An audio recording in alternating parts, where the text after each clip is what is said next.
Podcast City Network.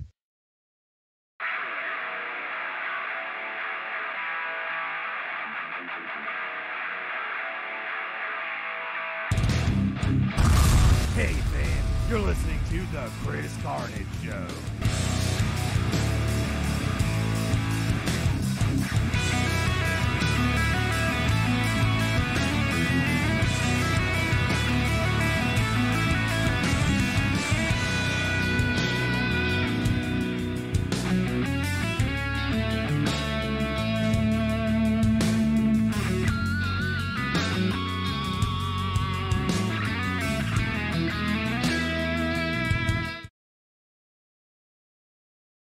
Hey fans, this is your very own Chris Carnage of the Chris Carnage Show, only on the Podcast City Network, and we are here live on Twitch and on podcastcity.net. And I tell you what, we have a great show in store tonight, so definitely make sure that you stay tuned for the entirety of this, because there's so much going on and so much that's going to be talked about. But we must get to the most important person I have on this show, other than me. The one, the only, Sean Phoenix. How are you, bud? I'm great. How are you? I'm hanging in there. I know it's a little bit cold here. I know it's even colder there. So how bad is it there right now?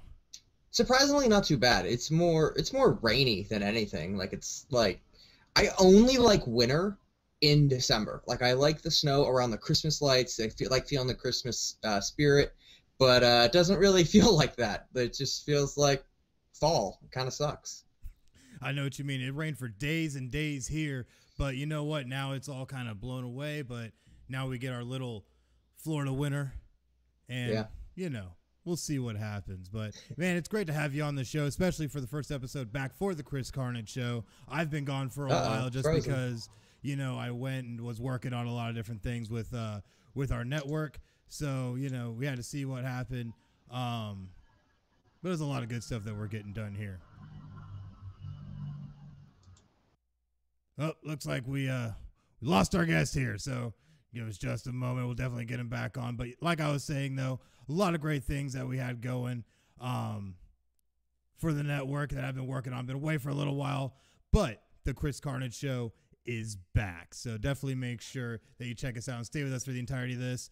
But I think we just got back somebody. Yeah, I'm back. Yeah, we'll just go ahead and blame the weather, too, because that's the only thing that makes sense around here. So, right. But how you doing, bud? I've heard you've had quite a time these past few months. Oh, you know, that's one way to sum it up. Well, first things first, before we get to all of that, though, you've been wrestling a really long time. I've known you a really long time. I think we met, I think it has to be damn near 10 years ago now, but... Yeah, it's close to it, if not. Definitely. But officially, though, when did you start wrestling? Professionally or on the underground? We'll say professionally. Professionally, I had my first match January 30th, 2016. I started training. I had a little bit of training whenever I was in high school, around 2007 or 8.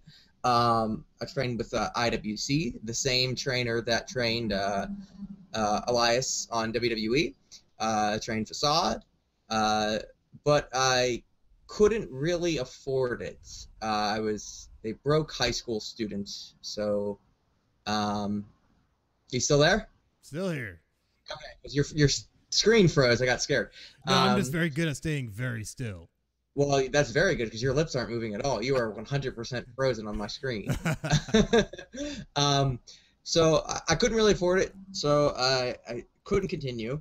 Dabbled in the underground for a little bit, and then started training with my current trainer Brandon K. Crusher Hansen at PWX. They also trained Kurt Angle before Kurt Angle went to OVW. Trained Corey Graves. Local veterans.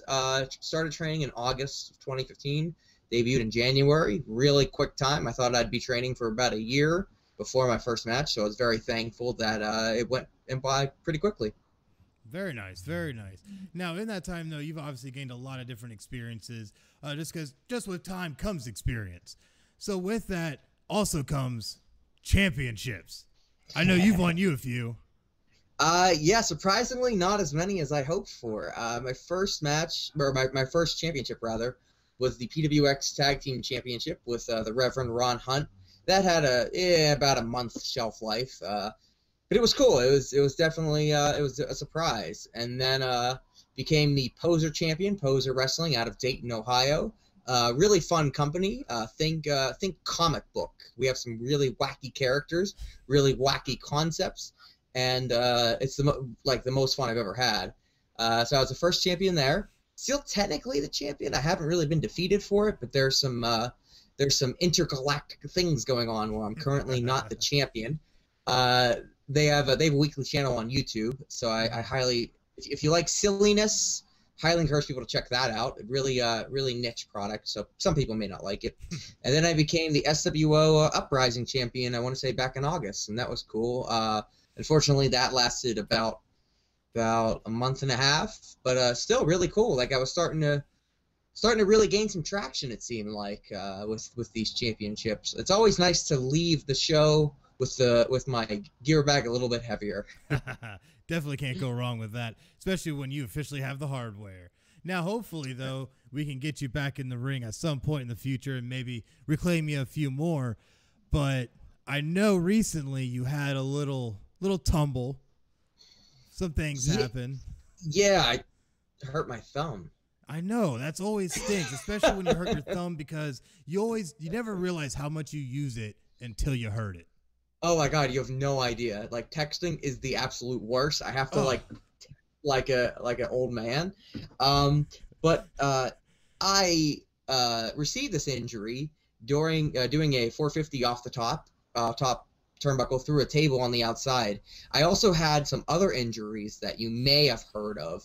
I broke my skull. I was bleeding in my brain, which is the scientific term of subdural hematoma. I broke the bone behind my ear, which fractured into my inner ear, and I now can no longer hear out of that ear. As you can see, I only have one headphone in. It'd be pointless to have the other. Was also leaking spinal fluid from said ear, which was very concerning whenever I was in the hospital. If they actually had to put a catheter in my spine, which was an unbearable pain. They gave me 6 injections so I wouldn't feel it, and I still felt every second of it. And had that not worked, I would have needed brain surgery right then and there. So thankfully, I avoided that. The day before I was supposed to be released from the hospital, the left side of my face went paralyzed, which was very scary because I thought it could have been a stroke, could have been anything. So I got another CT scan, and they told me that basically this isn't uncommon. There's a nerve, and I just found this out last week. I had physical therapy for this last Wednesday. So there's a nerve that starts at the base of the skull that goes to the ear and then kind of lightning bolts across the face. Now, because I broke this bone, the swelling really stressed out that nerve, and it kind of went into sleepy mode there for a little bit. It was very weird because I could feel everything. They were testing me. They're like, can you feel this? Can you feel this? I could feel everything. I just couldn't move it. It was the most bizarre sensation I ever experienced. But thankfully, I'm at 92% as rated by my doctor. They gave me some physical therapy that I have to do.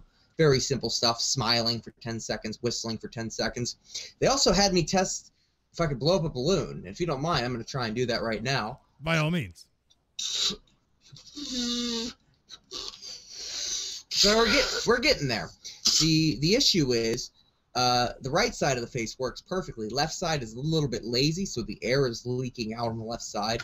So I have to try that. I have to hold that for about 20 seconds, but I'm getting there. I couldn't even blow up a balloon last Wednesday. As you see, I inflated it a little bit.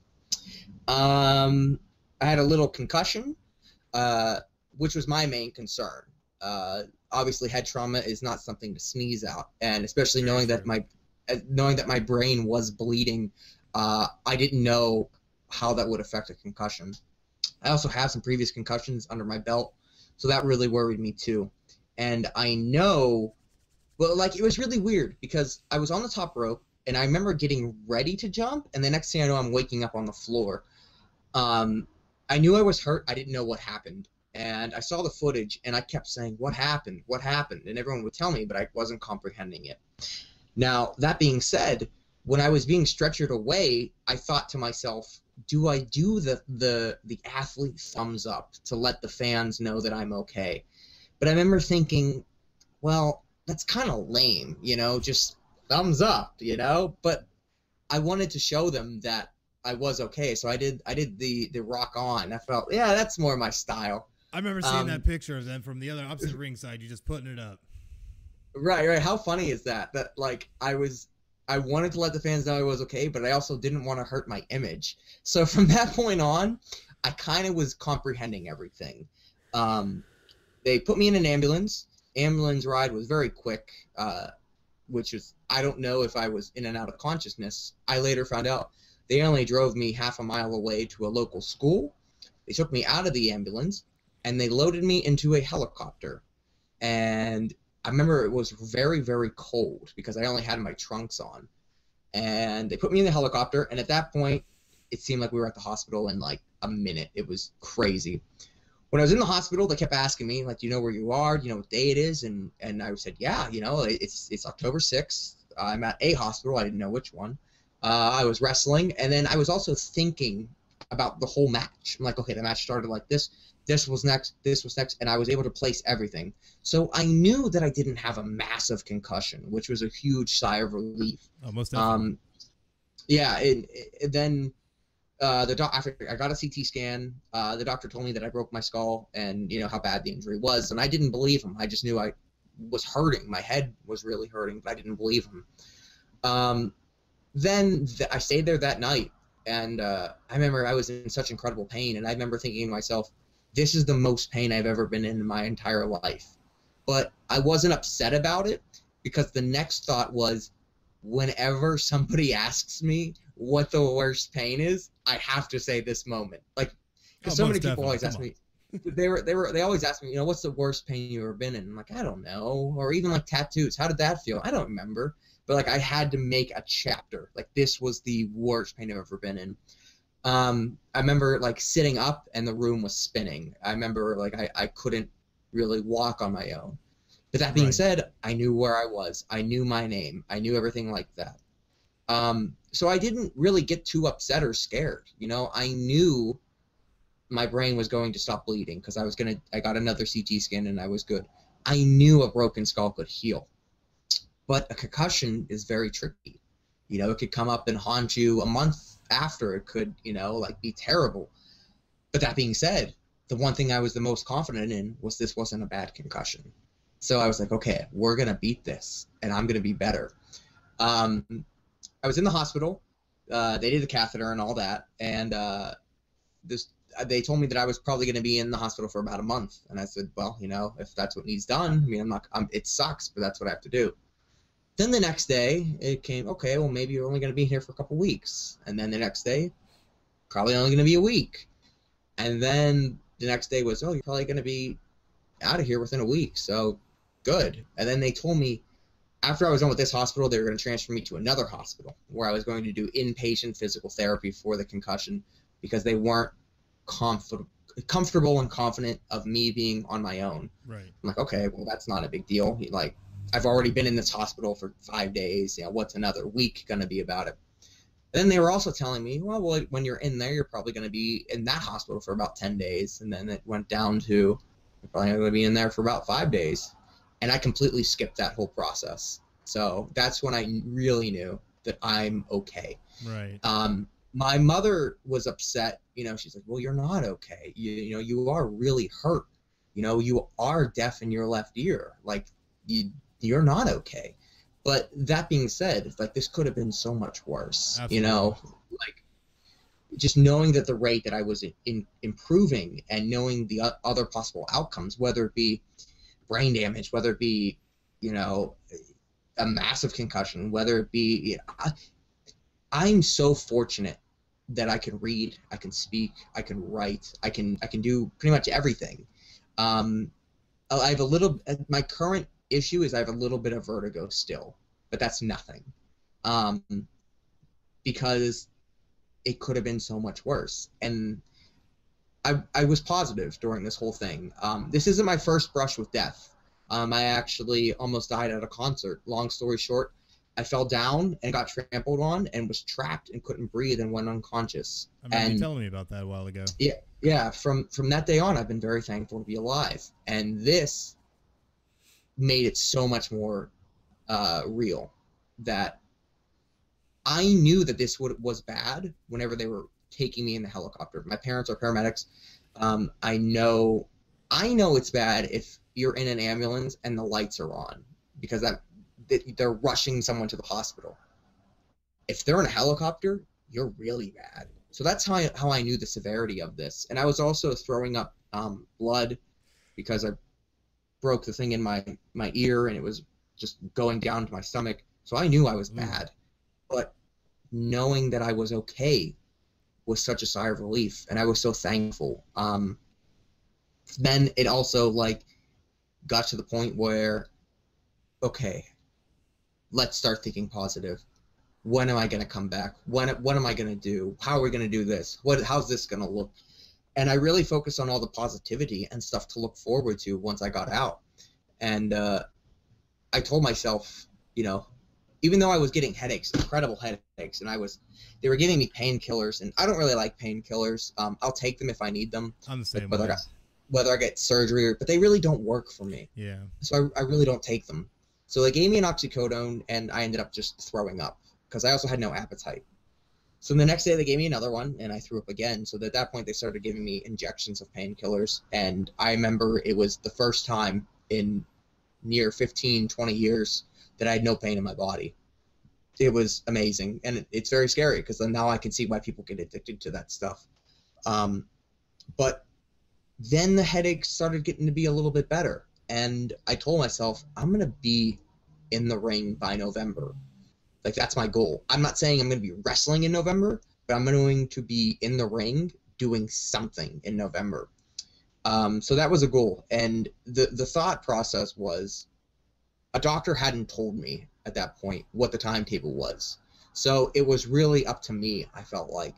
And then on the other side of things, if that didn't happen, well, at least I can rationalize with myself. Oh, yeah, November was unrealistic anyway. No way would I be in the ring.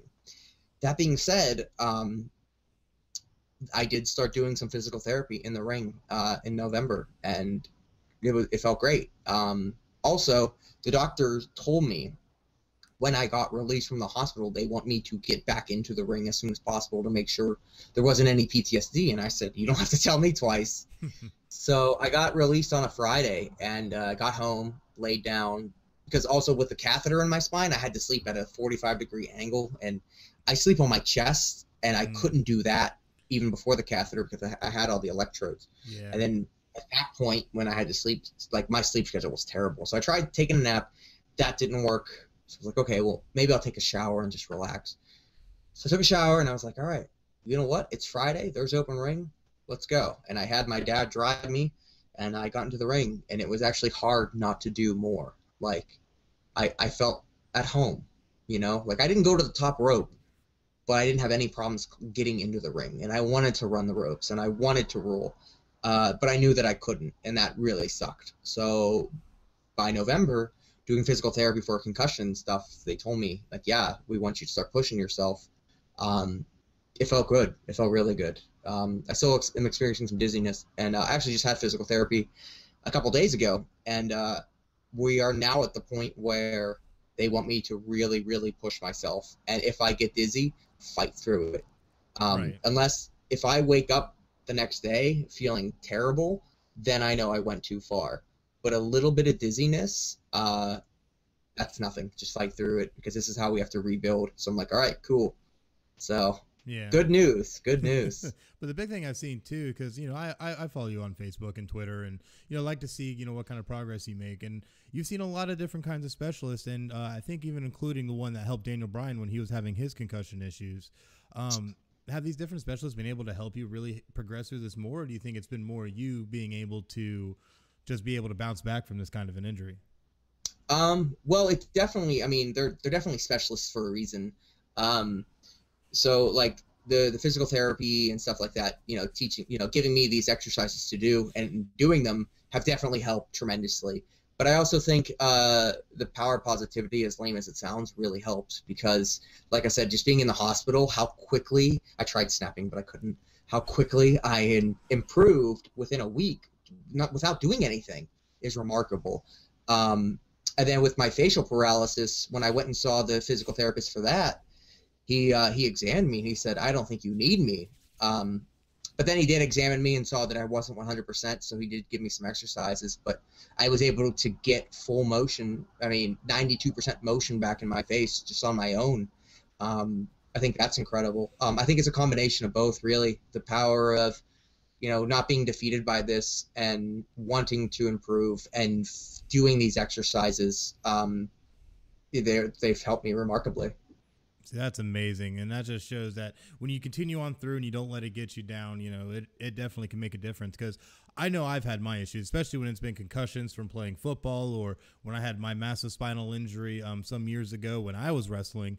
But, it's good to see that you're still here, still vertical, still breathing, and still with us, most importantly. But one interesting thing, though, that I feel like has come out of all this is that now you're starting to kind of actually go viral because the video of you getting injured has now been starting to make its rounds on the social medias and, of course, on the deep parts of the interwebs. And some have had their thoughts on it. First off, though, what are your thoughts on it actually going viral? So I knew this was incredible what happened.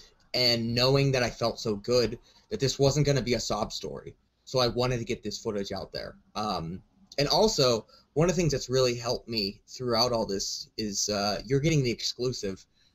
We're going to be releasing a documentary. We've been working on a documentary about my recovery, recording doctors' appointments when we can, doing physical therapy, going to be sit-down interviews and stuff like that from people that experienced this as well as me. This was a tag match. There were 5 other people, me, my partner, my 2 opponents, and the referee, and then also the backstage hands, the doctor at ringside. So we've been working on this, and it's been nice being able to put a creative, have something to work towards. So we've been working on that, and I knew that this was incredible footage that we had. I record all my matches to learn from them, and I grew up with the Jackass generation, and if I get hurt, I want to see it, right? Most definitely. Because if I got hurt and there was no proof of it, then it feels like I got hurt for nothing. Hey, like they as always weird say, as that sounds. No video didn't happen. So exactly, and also, that's just the way society is. People like seeing car crashes, and especially with pro wrestling, with the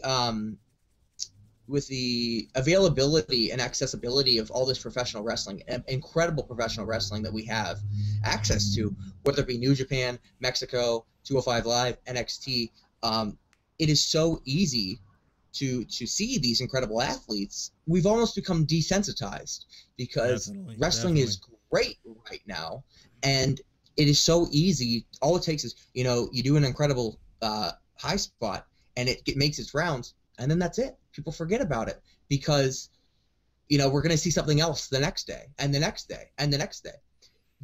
But whenever somebody gets hurt, and whenever these high-risk maneuvers don't pay off, it's like that they have more longevity. And I'm a big believer of any publicity is good publicity. So selfishly, I knew this is gonna get people behind me. People are gonna know my story and know how I powered through this, and they're gonna join me on this journey. So I was excited for that. But also, I wanted it out there to make sure nobody else got hurt. Definitely. You always hear about, oh, wrestler got hurt in this state, wrestler got hurt in this country. Mm-hmm. But as far as like my friends, and Pittsburgh, this is the first major injury in Pittsburgh pro wrestling where the said performer can't even work their Clark Kent job. I'm not medically cleared to drive myself. This is a catastrophic injury. And I felt like, at the very least, my social circle needed to see how an injury can affect someone's daily life. Like I said, it's one thing to hear about it, to read about it, and yeah, it sucks whenever some kid you don't know gets hurt, because we're all brothers in this. Definitely. But to experience this firsthand, I feel like it opened a lot of eyes, and I knew if it could open a lot of my Pittsburgh friends' eyes to be more careful, then hopefully it can also help out, the world.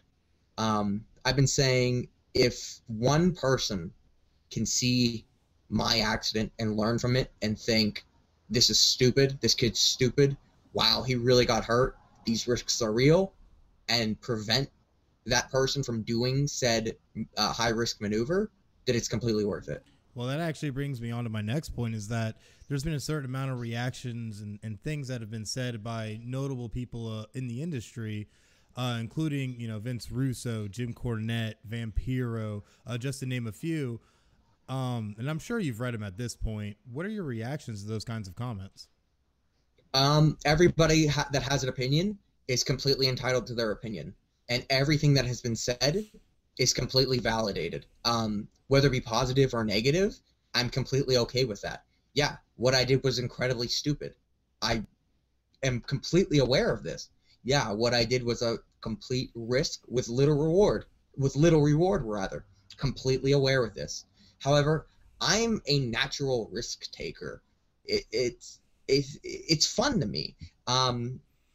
However, this time it didn't pay off. That's okay. It was bound to happen. You can only tap dance in a lightning storm wearing a suit of armor and not get struck by lightning so many times before you eventually do. It was going to happen. It's a shame that it happened to the severity that it did, but a lot of these people, they're completely justified in saying these things. There's some people that are saying some things that I personally wouldn't say. If I were to see my clip from an outsider's perspective, I wouldn't immediately bash the person. I would check to make sure they're okay and then put my 2 cents in. But, different people, different approaches. The one thing that really upsets me is when people question my training, my trainer, Brandon K, completely 100% professional, best kept secret in Pittsburgh wrestling, was starting to get WWE offers at the time that he had his first son. So he chose his family life over his career, which is completely respectable, but that's why he's not a household name. So people don't know him, so it's easy to question him. Should this guy be training people? Wow, why would this guy do this high-risk maneuver with your training? Why would you let this happen? I'm a 27-year-old kid. I wasn't put up to this by my trainer. I can make my own decisions. Brandon K is like a father to me. Crusher Hansen's like a father to me. All my trainers are like fathers to me. So that's the one thing that kind of bugs me, but it doesn't keep me up at night. I had one person, some random person say, "Oh, I look forward to your funeral." I flat out said, that's a terrible thing to say to a person. Merry Christmas. Definitely. Yeah, that's horrible. Yeah, well, I don't know this person. It's, the fans, the wrestling fans, wrestling critics, they don't bother me one bit. The professional veterans, they don't bother me at all. The fans bother me even less. And I was completely aware and prepared for this to happen. You see a clip out of context, and it's easy to label me as an asshole, a dumbass, a spot monkey, no psychology, not a good wrestler. It's so easy to do that. I get it. Vampiro immediately, he was like, this is stupid, this is crazy. I want to watch this kid wrestle before I make a judgment, which is so freaking respectable on his part. Definitely, just because not a lot of people reacted in that manner, such as Jim Cornette. Right. But like I said, it takes a lot to really upset me. Like I said, this near-death incident didn't upset me at all. I never had a breakdown. I never really sat and cried my eyes out. I was so close to death, and I took it on with a smile the entire time. The only time I ever really broke down was seeing all the outpouring of love the day after the accident. It was just overwhelming. But I've never really allowed myself to become sad about this. So that being said, these people that say these things, they're not really affecting me one bit. Even Disco Inferno was the first person to cast some negativity. I thanked him for the time, thanked him for his concerns, and would love to wrestle Disco Inferno once I'm cleared. I feel like if he is so high and mighty to criticize my generation of professional wrestling, it would be wise for him to make a trip to Pittsburgh, maybe host a seminar, teach the younger generation, make some money off the seminar, and then have this anticipated match of young generation versus old generation. Neither of these guys like each other. He gets a little bit of spotlight, and he makes more money. You know, like, I'm completely – if he can make money off of my stupidity, let's do it, dude. Like, if we all benefit from this, great. So, yeah, I read everything. It is so mind-blowing. I have my friends tagging me in everything. Anytime this video gets posted anywhere, my friends tag me in it. I went trending on Snapchat, and I got sent that. It's so mind-blowing. But, yeah, like, I read all these comments. Just because, like, this is so new to me, and if I can help teach these people, or like one person commented on my post saying like, oh, like I'm an asshole, I'm never gonna learn, what an idiot, I should retire. And I messaged him, I commented, and I said, you know, I have learned already. This was stupid, and he completely changed his tone. I have a reputation myself to live up to. And yeah, I don't care about the people, but if I can change these people's opinions about me as a whole in a professional and personal way, then I'm going to attempt to do that. I mean, I'm not doing anything anyway. So it literally takes like 2 minutes to say like, hey man, you know, like, I learned, I know what I did wrong. I'm not going to do this again. And maybe I win them over and get a new fan out of this to join me on the journey. So yeah, you never know. But the big thing I see, no matter which side of the fence you may lay on, when it comes to everybody's comments, everybody's viewpoints, it's going viral to the point where entities such as Fox News and the New York Post and Daily Mail, and it's starting to make its rounds everywhere. Where do you think this train stops? I think we may have plateaued at this point. I told myself that last night. I don't think this is going to be a long burning fire, no pun intended. But I would like, obviously, as much exposure as possible, because whether it be somebody criticizing me or somebody in my corner, that's all exposure, and that's really what I need at this point. Like I said, it's weird. People like rallying behind somebody that can overcome adversity. And like I said, with the accessibility of all these incredible athletes doing these incredible moves, that it really kind of takes an accident to get this notoriety. I mean, look at Stone Cold when he broke his neck. Like, he came back hotter than ever. Look at Seth Rollins when he hurt his knee. He came back like a superstar. It's really weird, and it's a shame that it comes down to that, but I think that has to do with the psychology of you never really appreciate something until it's gone. Very true. So I would like this fire to burn for a long time and continue to get bigger and bigger and bigger. A goal personally, if this makes CNN, incredible. If this makes Yahoo, incredible. If as silly as it sounds, I'm hoping that it reaches like Tosh.0. Honestly, at this point, it just might, because you gotta remember, this is probably like, you know, probably spot of the year, you know, for death, you know. So at the end of the day, right, I'm sure this might actually make Tosh.0. Hey, I mean, it might. I don't know how to go about doing that without submitting it myself, which I absolutely refuse to do. So if anybody wants to submit this video anywhere, please feel free. Like, I think that'd be really cool, you know? Like, I'm constantly looking at the positive side of things. And like I said, preventing this from happening to someone else, amazing. Exposure for myself, incredible. I've seen a growth in my Instagram. Like, I've gained over 1,000 followers in the past 2 days. That doesn't mean anything in the long run. That doesn't mean anything to a veteran. The way I look at it is, that's now 1,000 people that know my name, that are going to follow me on this journey. That's 1,000 people that will potentially buy a ticket, 1,000 people that will potentially buy a t-shirt. Either way, it's all good things. So I hope this fire keeps burning. But like I said, I'm not really, I know, it's funny because I kind of expected this, but I didn't. You know, I wanted to be like realistic about it. I'm very fortunate that it took off the way it did. That's just the power of the internet. Most definitely. Because the internet is a beast, and she keeps on rolling with or without you. Yeah. But at the end of the day, you definitely are going viral, and it's been, obviously, you know, we definitely want to make sure you're okay, especially dealing with all that. But hey, you gain just some more followers, you never know. And at the end of the day, we all do this for the fans, right? For sure. Also, one thing that really is entertaining is I got a phone call from my buddy from Chicago. He was like, dude, I just ran the Castro and we were talking about your video and, checking in on you. And some random guy was like, are you talking about that guy that did that 450? So, like, random people that don't even know me or, like, have seen it. And, like, I get messages like, oh, I was at Starbucks and these kids were talking about the video. And, like, that is the most incredible thing. Like, it's one thing to be trending on, like, wrestling sites, but to, like, Right. have people talking about it in daily life is incredible. It's mind-blowing. Yeah, you can't go wrong with that. That's really crazy. But honestly, again, we are glad you are vertical and breathing and with us still.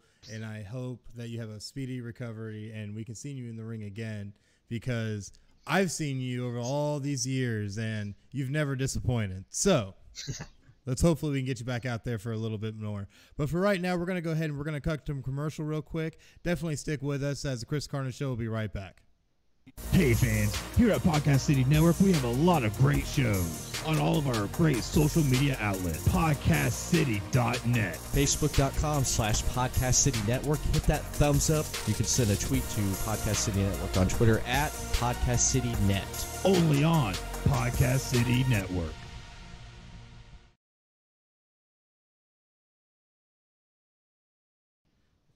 All right, What? we are back, but definitely, again, we want to thank you, Sean Phoenix, so much for coming on. If you like anything you'd like to plug or throw out there? I've talked about it so many times. If you could give me a follow on my social media, that's great. It means the world to me. I have been interacting with everybody that messages me. My username is XSean, X Phoenix. That's X before Sean, X before Phoenix. I also use this opportunity to own a pro wrestling tee store now, and it would really help me out. I've been out of work since October.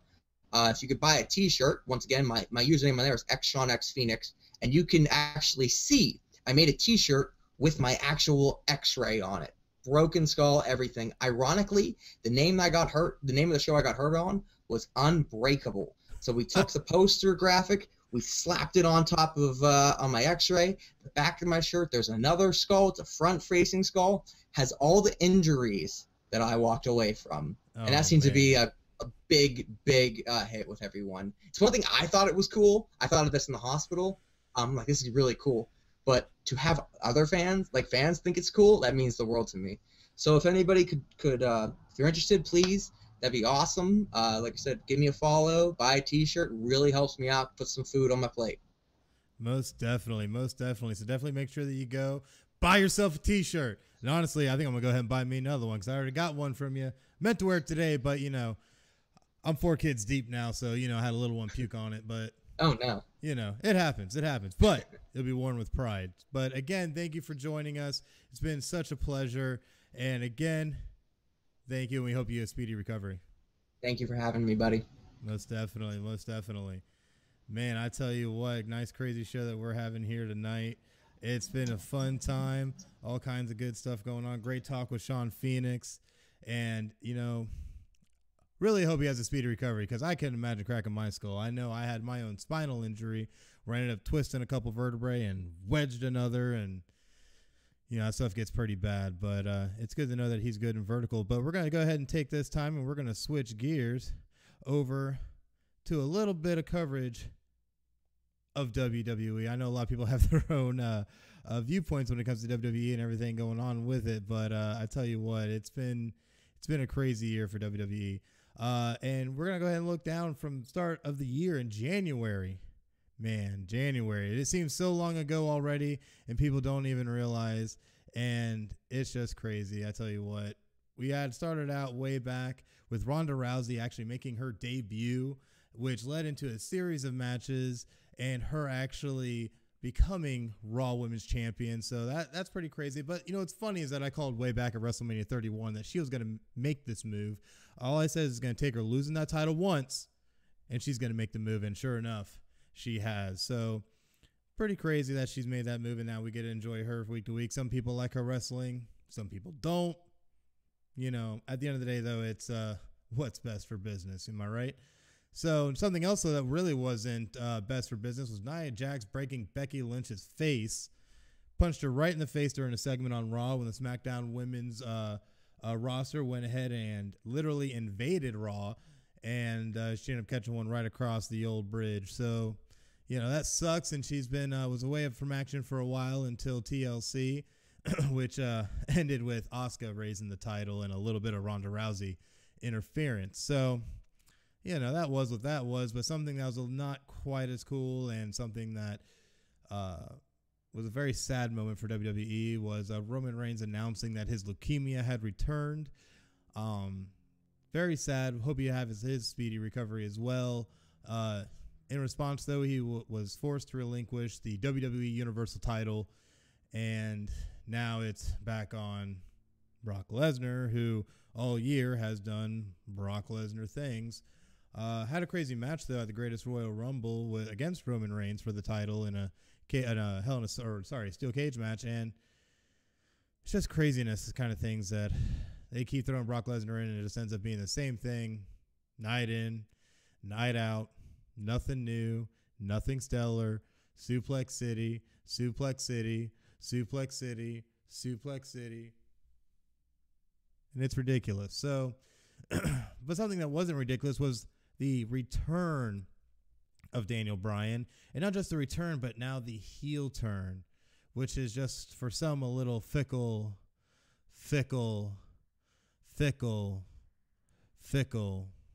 But it has nonetheless been quite entertaining, and what was great is that when he actually wrestled Brock Lesnar for the championship, champion versus champion, it actually ended up being a really stellar match. I loved how it was worked. A lot of great psychology, especially for the size differential between the two competitors, that it was able to be believable, because Brock Lesnar honestly is not all that believable anymore. He's nothing but a machine that goes in and robots his way through a match, and it's honestly, in my opinion, kind of pitiful. But something that wasn't pitiful was a interesting angle when they actually brought back the Shield.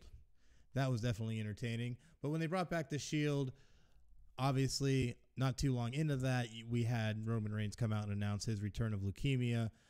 And then after that, Dean Ambrose turned on what was left of the Shield and the memory of Roman Reigns and on Seth Rollins and things of that nature, which was not bad and has produced some more interesting angles out of Dean Ambrose, but I feel still has not reached a point where I think it's going to be continually viable, just because this is going to get stale real fast, like most WWE storylines have been for the past couple of years.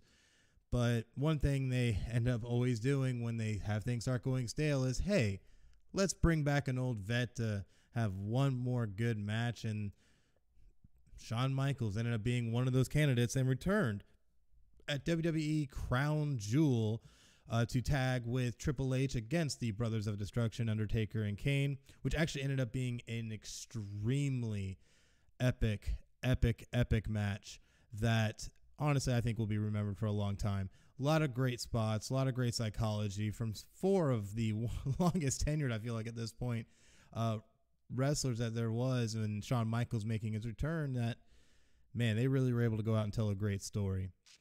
But part of Crown Jewel is part of a larger strategy by WWE, which has more recently been implemented, is the fact that they're now doing pay-per-views more internationally.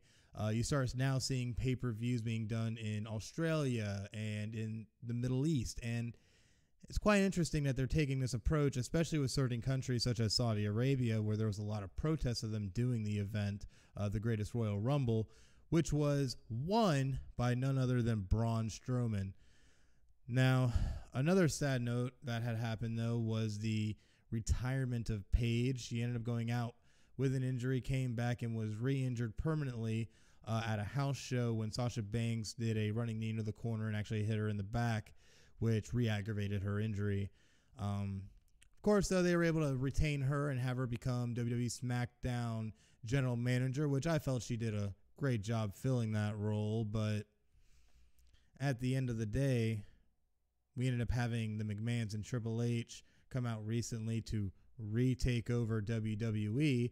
So who knows what that's really going to end up leading into. But suffice to say, I don't have my hopes set too high, but I could see where a lot of great things could come out of it if run properly, because I have said for the longest of times, if anybody knows me, that Vince McMahon has a mindset for what wrestling was in the 80s and 90s. However, Triple H has the mindset for what it should be now. And Triple H has done a wonderful job with NXT and has been able to foster great talent with great storylines and be able to get such great fanfare to where most WWE specials have outperformed those weekends' WWE pay-per-views, to the point that I can't honestly think of a single pay-per-view that was able to do better than the NXT show before it. So hats off to you, Triple H. You've definitely been making it happen. Hopefully Vince McMahon eventually will step aside and be able to let you take over so we can have a much better product than what we've been able to experience recently. But another high point in the year, though, going all the way back to the Royal Rumble, was Shinsuke Nakamura and Asuka winning the Royal Rumble. So that was pretty entertaining as well, and was really enjoyable to see two international superstars be able to come in and win that match, which has been very historic and has set off the careers of many, many wrestlers, including the likes of Shawn Michaels and Stone Cold Steve Austin, and helped Triple H regain his ground when he came back from his quadriceps injury and things of that nature. But in closing for our WWE 2018 year in review, high points and low points, another high point, yet low point in my opinion, was WWE Evolution. Now, it's not the fact that it was an all-women's pay-per-view. That was the great part. You have all of these great, talented women, current and past, and some from the international scene come in for this show that was supposed to be groundbreaking on so many levels. However, in the lead-up, you had a bunch of different variables that ended up entering into this situation that ended up dictating a lot of how that pay-per-view played out, including the change of a lot of the matches that were supposed to happen. And then the pay-per-view itself was kind of dead on arrival. So there were some good points here and there in those matches, but overall it was did not live up to the hype that it was perceived to be. So with that, that's our WWE 2018 year in review. But again, none of this can be made possible without the likes of our great sponsors, such as Sports Sanity Custom, located in downtown DeLand, Florida. Definitely make sure that you hop on over to their website, sportssanitycustom.com, and check out all their great offerings for all of your apparel and party needs. And I tell you what, they do a great job and have made all of our Podcast City Network shirts and party supplies, and they have done a wonderful job, and we are very pleased to be with them.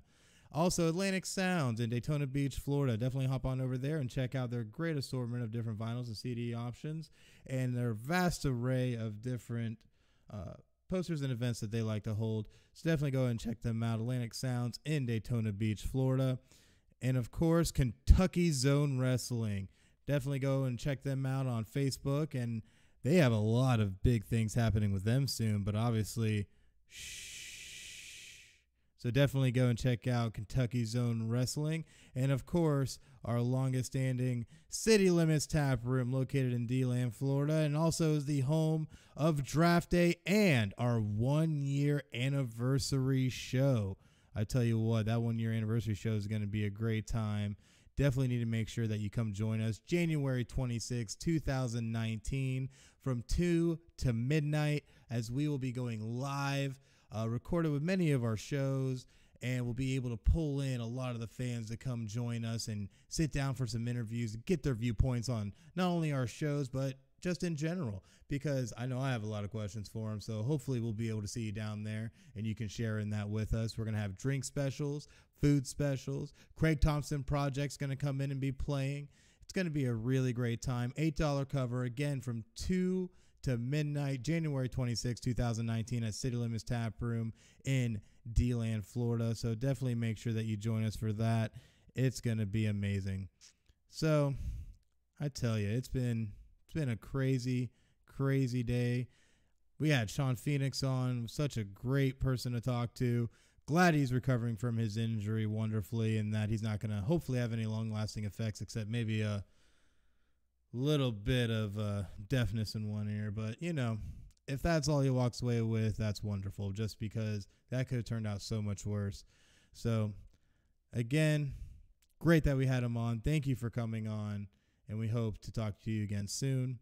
So, man, I guess we're getting near the end of our show, but one thing that we definitely need to talk about is Podcast City Network as a whole, because we have a lot of great things that are going to be happening in the upcoming year. We've been putting in a lot of hard work over the past year now to make this the best product that we can and bring you the best interviews, the best shows, and now the best live events with our upcoming 1-year anniversary show. So definitely check out what we're doing. Go over to podcastcity.net. Check out everything we have going on. Go on to Twitter at podcastcitynet. Give us a follow. Give us a tweet. Send us anything. We love talking to the people. So hit us up or go on to facebook.com at Podcast City Network and look us up. Give us a like. Give us a share. Give us a comment. Show us that you love us, because we love you too. So also you can check out Chris Carnage at Facebook at /Chris Carnage Official, or on Twitter at Planet Carnage. Go give us a like. Go give us a follow. Check out everything we have going on, and make sure to tune back in for the Chris Carnage Show, as we will be coming back stronger than ever week to week to give you some of the cutting edge wrestling news, music news, and anything else I feel like talking about, because I'm Chris Carnage and that's just how I do it. So that's just how it is. Thank you for joining us. It's been a wonderful time. Make sure to check back and watch out for any upcoming episodes and news concerning not only the Chris Carnage Show, but Podcast City Network. Again, have a happy holiday and good night.